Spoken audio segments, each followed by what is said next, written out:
नमस्कार, राजस्थान डायरी में आपका स्वागत है। राज्य के 2024-25 के वार्षिक बजट में सरकार द्वारा कई प्रभावी कदम उठाए गए हैं, जहां बजट में राज्य के विकास के लिए कई महत्वपूर्ण योजनाओं के लिए विशेष प्रावधान किए गए हैं। वहीं नागरिकों की बेहतरी के लिए नई नई सुविधाएं मुहैया कराने पर भी बल दिया गया है। बजट के मुख्य स्वरूप और नीतियों पर आइए डालते हैं एक नजर। बजट सरकार के दृष्टिकोण, लक्ष्य और राज्य के विकास के लिए उसकी प्रतिबद्धता का परिचायक होता है। बजट का उद्देश्य राज्य के तरक्की के साथ साथ आम नागरिकों को भी विकास की मुख्य धारा से जोड़ना होता है। इसी उद्देश्य के साथ हाल ही में राजस्थान सरकार द्वारा वर्ष 2024-25 का परिवर्तित बजट पेश किया गया। मुख्यमंत्री भजन लाल शर्मा के नेतृत्व में सरकार द्वारा इस बजट में वित्तीय मानकों पर खरा उतरने के साथ साथ विभिन्न योजनाओं की घोषणा है, ताकि राज्य का संपूर्ण विकास किया जा सके। प्रस्तुत बजट में पर्यटन, ऊर्जा, शिक्षा, बुनियादी ढांचा, चिकित्सा क्षेत्र को बढ़ावा देने के साथ साथ युवाओं को रोजगार के बेहतर अवसर उपलब्ध कराने पर भी विशेष ध्यान दिया गया है। राजस्थान सरकार राज्य के चौमुखी विकास के लिए प्रतिबद्ध है। वर्ष 2024-25 के बजट में इसको साफ तौर पर देखा जा सकता है। पर्यटन के क्षेत्र में राजस्थान का कोई मुकाबला नहीं है। बेजोड़ ऐतिहासिक विरासत के साथ ही प्रकृति भी राजस्थान पर खासी मेहरबान रही है। ये अनूठी पहचान और मजबूत हो और राजस्थान को पर्यटन के क्षेत्र में अव्वल बनाया जा सके, इसके लिए 2024-25 के वार्षिक बजट में कई अहम प्रावधान किए गए हैं। राजस्थान में पर्यटन की अपार संभावनाएं हैं, लिहाजा इस बजट में अनेक घोषणाएं की गई हैं, ताकि राज्य में पर्यटन को और भी ज्यादा बढ़ावा दिया जा सकता है। इसके तहत जयपुर, जोधपुर, भरतपुर, उदयपुर, सवाई माधोपुर, पुष्कर में 20 पर्यटन स्थलों के विकास के लिए 200 करोड़ रुपए आवंटित किए गए हैं। एक नई पर्यटन नीति लागू की जाएगी। जयपुर में एक भव्य राजस्थान मंडपम का निर्माण किया जाएगा। इसके अलावा राजस्थान पर्यटन विकास बोर्ड का गठन किया जाएगा। बजट में खाटू श्याम जी के लिए 100 करोड़ रुपए की राशि का प्रावधान किया गया है। प्रमुख मंदिरों व धार्मिक स्थलों के जीर्णोद्धार व विकास कार्य करवाए जाएंगे। Rajasthan tourism infrastructure and capacity building fund यानी RTICF के तहत 5000 करोड़ रुपए से अधिक के कार्य करवाए जाएंगे। Jaipur world city heritage development plan के अंतर्गत 100 करोड़ रुपए के कार्य करवाए जाएंगे। इसके साथ साथ डूंगरपुर व बांसवाड़ा में जनजातीय नायकों के स्मारक, उदयपुर में वीर बालिका कालीबाई संग्रहालय बनाने की घोषणा की गई है। वहीं डूंगरपुर में शिल्प ग्राम बनाया जाएगा। राज्य अभिलेखागार बीकानेर के लगभग 40 करोड़ हिस्टोरिकल स्क्रिप्ट्स का डिजिटाइजेशन किया जाएगा। जयपुर अंतर्राष्ट्रीय हवाई अड्डे की टर्मिनल कैपेसिटी 50 लाख से बढ़ाकर 70 लाख यात्री प्रतिवर्ष की जाएगी। जयपुर में नए स्टेट टर्मिनल का निर्माण करवाया जाएगा। किशनगढ़, अजमेर और हमीरगढ़ भीलवाड़ा में फ्लाइंग ट्रेनिंग शुरू की जाएगी। सांभर झील, कीचन कंजर्वेशन रिजर्व, शेरगढ़ अभ्यारण्य, मनसा माता कंजर्वेशन रिजर्व एवं बस्सी अभ्यारण्य को इको टूरिज्म साइट्स बनाया जाएगा। राजस्थान पर्यटन के क्षेत्र में बहुत अपार संभावना है, ये आप भी जानते हैं। तो उस क्षेत्र में भी हम काम कर रहे हैं। आपने देखा होगा धार्मिक पर्यटन सर्किटों को जोड़ना, आपने बजट में देखा होगा। हमारे पुराने इस तरह के पर्यटक हैं उनको जोड़ना, हमारे अभ्यारण्य हैं उनको जोड़ना, वहाँ सुविधा देना और उनको हवाई कनेक्टिविटी से जोड़ना। और यही नहीं, हमने उस जिले में जो आपने देखा होगा जहाँ आवश्यकता है वहाँ हेलीपोर्ट बनाने के भी हमने बात हमारे बजट में रखी है कि वहाँ हेलीपोर्ट भी बनाने का हम काम करेंगे। प्रदेश की भौगोलिक स्थिति के चलते राज्यवासियों को शुद्ध पेयजल पहुंचाना अपने आप में एक चुनौती है। इसी को ध्यान में रखते हुए राज्य सरकार द्वारा बजट में कई महत्वपूर्ण प्रावधान किए गए हैं ताकि राज्यवासियों को आवश्यकता अनुसार पेयजल उपलब्ध करवाया जा सके। इसी कड़ी में जल जीवन मिशन के तहत इस वर्ष 15,000 करोड़ रुपए खर्च कर 25 लाख ग्रामीण घरों में नल से जल पहुंचाने का लक्ष्य रखा गया है। जल जीवन मिशन के तहत ही लगभग 20,370 करोड़ रुपए की लागत से 6 वृहद पेयजल परियोजनाओं का कार्य करवाया जाएगा। इसके साथ ही राज्य सरकार द्वारा अमृत 2.0 योजना के अंतर्गत 183 शहरों और कस्बों में पेयजल व्यवस्था में सुधार के लिए लगभग 5,180 करोड़ रुपए के कार्य 2 वर्षों में करवाए जाएंगे। वहीं 32 शहरी जल स्रोत जीर्णोद्धार के कार्य 127 करोड़ रुपए की लागत से करवाए जाएंगे।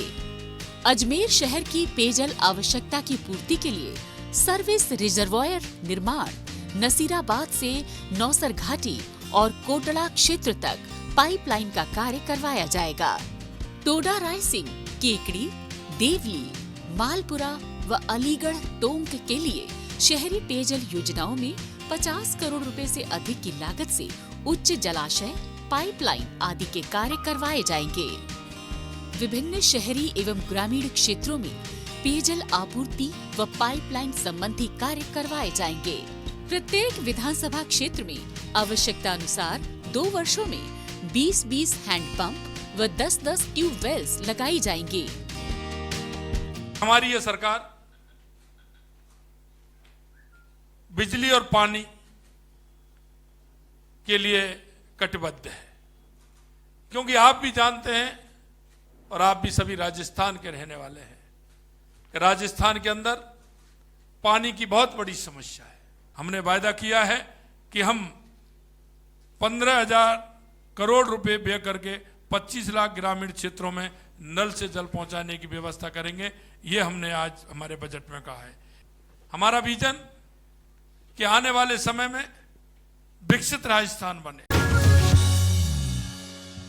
ऊर्जा भी विकास की बुनियादी जरूरतों में से एक है। लिहाजा 2024-25 के वार्षिक बजट में राज्य सरकार द्वारा पूरा ख्याल रखा गया है ताकि राजस्थान को ऊर्जा के मामले में आत्मनिर्भर बनाया जा सके। वहीं राज्य की ऊर्जा से जुड़ी जरूरतों को पूरा करने के लिए सरकार ने वर्ष 2024-25 के वार्षिक बजट में विशेष बंदोबस्त किए हैं।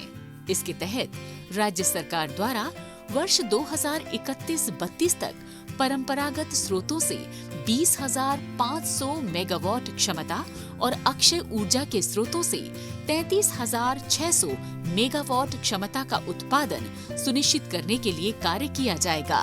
वर्ष 2031-32 तक की ऊर्जा की मांग की पूर्ति के लिए 2,25,000 करोड़ रुपए की लागत के कार्य करवाए जाएंगे। पूगल, छत्तरगढ़, बीकानेर एवं बोडाना जैसलमेर में सोलर पार्क विकसित किया जाएगा। इसके अलावा हर घर हर खेत बिजली निर्बाध रूप से उपलब्ध कराने का संकल्प लिया गया है। साथ ही पीएम सूर्य घर मुक्त बिजली योजना के अंतर्गत प्रत्येक जिले में आदर्श सौर ग्राम स्थापित किए जाएंगे। सभी राजकीय कार्यालयों को भी समयबद्ध रूप से सौर ऊर्जा से जोड़ा जाएगा। 2,08,000 से अधिक घरों को आगामी 2 वर्षों में डोमेस्टिक कनेक्शंस उपलब्ध करवाए जाएंगे। विभिन्न क्षमता के जीएसएस की स्थापना की जाएगी। इनमें 400 केवी का 1, 220 केवी के 13, 132 केवी के 36 और 33/11 केवी के 27 जीएसएस शामिल है। रिवैम्प्ड डिस्ट्रीब्यूशन सेक्टर स्कीम यानी RDSS के अंतर्गत समस्त विद्युत उपभोक्ताओं को चरणबद्ध रूप से स्मार्ट मीटर्स उपलब्ध करवाए जाएंगे। इस वर्ष 25 लाख से अधिक उपभोक्ताओं को स्मार्ट मीटर्स दिए जाएंगे। ऊर्जा के क्षेत्र में हमने कहा है कि आगामी 10 वर्षों में प्रदेश में विद्युत मांग के लिए आवश्यक ऊर्जा उत्पादन किया जाएगा। आपने देखा होगा हमने सरकार बनते ही 1,65,000 करोड़ रुपए के एमओ किए, 65,000 करोड़ रुपए का एक अलग किया और आने वाले समय में हम पंप सिस्टम से भी हम आगे योजना बनाने वाले हैं जिससे कि दिन में हम सोलर से उसको लें, रात को हम किसी भी तरह की कमी नहीं आए उस काम को भी हम करें। 1800 मेगावाट का हमारा 12 में चल रहा है, अभी 2-3 साइड और हैं, उनको भी प्रारंभ करेंगे। बुनियादी ढांचे का विकास भी सरकार की प्राथमिकताओं में शामिल है। इसीलिए वर्ष 2024-25 के बजट में भी कई प्रावधान किए गए हैं ताकि राज्य में सड़कों का जाल बिछाया जा सके। इस वित्तीय बजट में अगले 5 वर्षों में 53,000 किलोमीटर लंबाई का सड़क नेटवर्क तैयार किया जाएगा। इस पर लगभग 60,000 करोड़ रुपए खर्च किए जाएंगे। स्टेट हाईवेज, सड़कों के साथ बाईपास सड़कें, flyovers, elevated routes, ROBs, RUBs, high level bridges के निर्माण और रिपेयर व उन्नयन के कार्य करवाए जाएंगे। इसके लिए बजट में लगभग 9,000 करोड़ रुपए की लागत का प्रावधान किया गया है। वहीं 2,750 किलोमीटर से अधिक की लंबाई के 9 ग्रीनफील्ड एक्सप्रेसवेज बनाए जाएंगे। इसके अलावा क्षतिग्रस्त 1,343 सड़कों और पुलियाओं की मरम्मत व जीर्णोद्धार के कार्य पर 2 वर्षों में 644 करोड़ रुपए खर्च किए जाएंगे। सड़कों के क्षेत्र में 5 वर्षों में 53,000 किलोमीटर लंबाई का सड़क नेटवर्क लगभग 60,000 करोड़ रुपए बेकर के हमें बनाना है।